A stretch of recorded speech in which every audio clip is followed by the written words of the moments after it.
All right, welcome to Market Matters weekly video update. Today it's the 4th of August, Wednesday the 4th of August.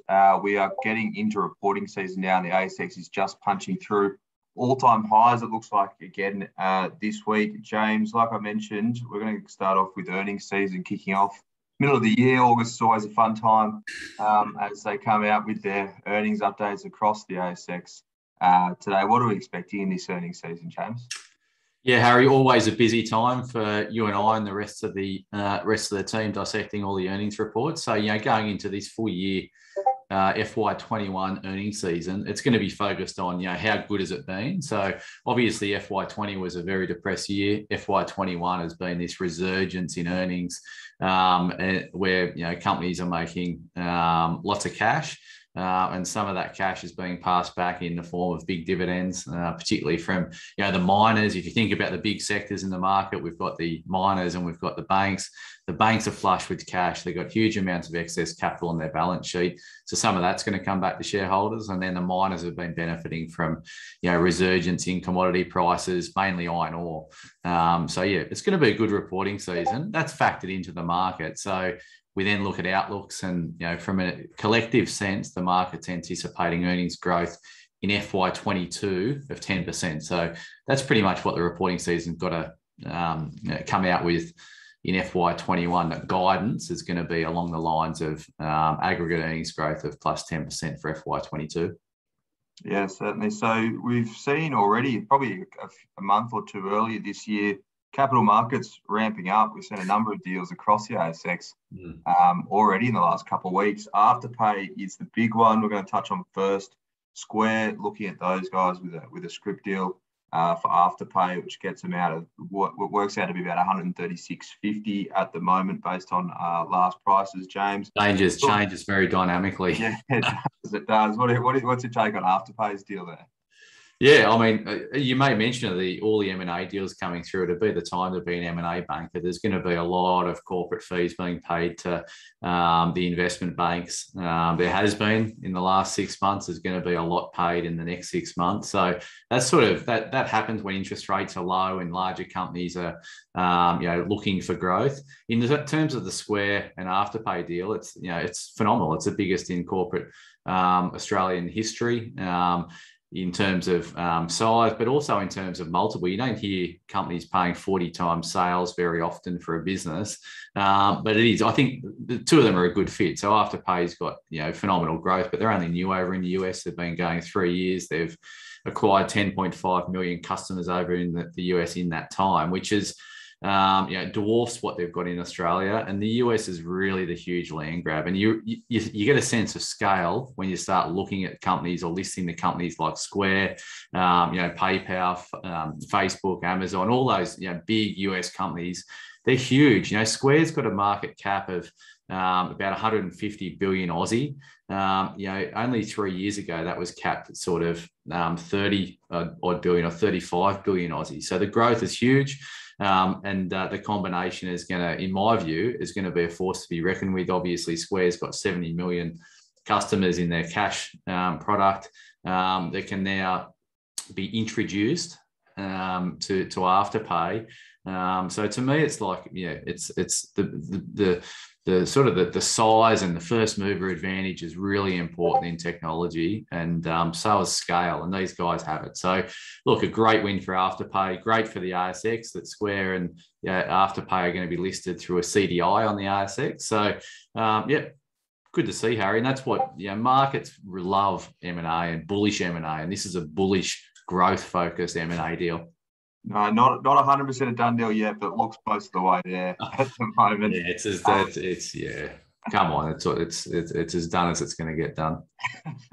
One of the stocks we hold's been in some merger talks lately. We bought Santos not too long ago. They are talking with Oil Search at the moment in a deal to merge those two. It would launch them into one of the top 20 biggest oil and gas companies in the world. So combined entity is massive. What's your take on that deal there for Santos and Oil Search?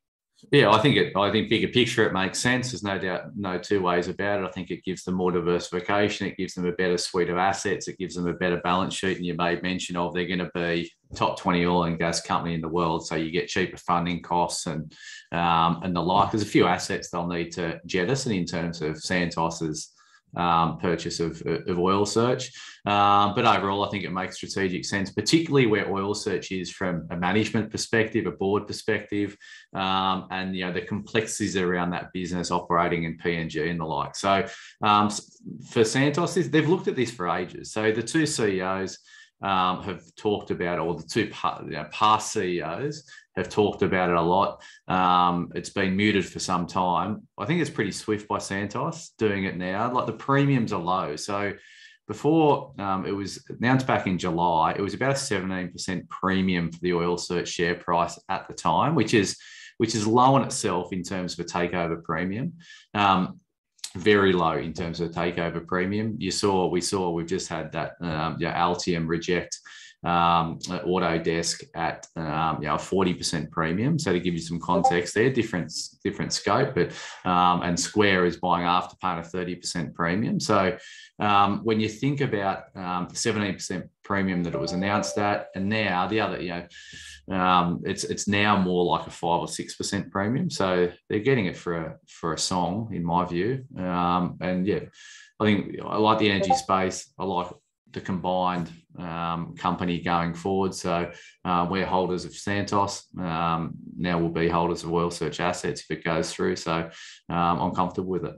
Yes, yeah, that's right. So PointsBet, they were out with a big cap raise. We touched on it in this morning report. It's actually in my emerging companies portfolio. It's a big raise from them, but plenty of work for those guys to do. Hey, they're certainly having a crack, and this is what I guess when you invest in a growth company, you want them to actually grow and go hard at growing. If they identify a market opportunity, which PointsBet have, throw things behind it in a measured way. But if you're going to go in a market like that, in the US market, in sports betting, it's competitive. Having a lot of cash to go out there and attack it aggressively is key. So I like the move. There's going to be a bit of short-term weakness in the share price, Harry, on a consequence of that. So if we're holders of PointsBet in your portfolio, the emerging markets portfolio, they've done a placement at $10. I actually bid into the institutional placement at $10 and got no shares. So that speaks to the demand in the institutional placement there was. In terms of the accelerated renounceable rights issue, basically that means that if you've got 9 shares in PointsBet, you can buy another one at $8. If you don't want to buy another one at $8, you don't have to. That share will be sold, and you'll get the difference between the $8 and the price that the shares get sold at. If that's $10 sale price in a book build, then you'll get $2 sent to you as a result of that. We're going to take our rights up, Harry, I understand, and you're still keen on the growth metrics of this business. Yeah, it's massive. I mean, 600% growth in the US. I know they're coming off a low base, and we've seen, it was slowly working through each state to open up their gambling laws. Over there, it's very different to what it is over here. They haven't had a very big sports betting market, but that's all started to change. They've also got an iGaming market that sort of competes with Aristocrat. There's got a lot of work to do there, but they're going to need cash. They've gone hard and gone early to set that up. And there's also, M&A opportunity. They've bought a couple of businesses around the world, a couple in Australia, a couple in the US over the last few years, just to, sort of corner a bit of the market and expand their offering. I think, it's a big deal, no doubt about it. It's about 20% of shares on issue to get this one away. But you sort of have to do that when you've got a market that's, currently, there's 50 odd states in the US. So it's about 10 that's opened up sports betting. There's another 10 along the way, and there's going to be the other 30 are going to have to follow at some stage. So they're going to need cash to push into those markets.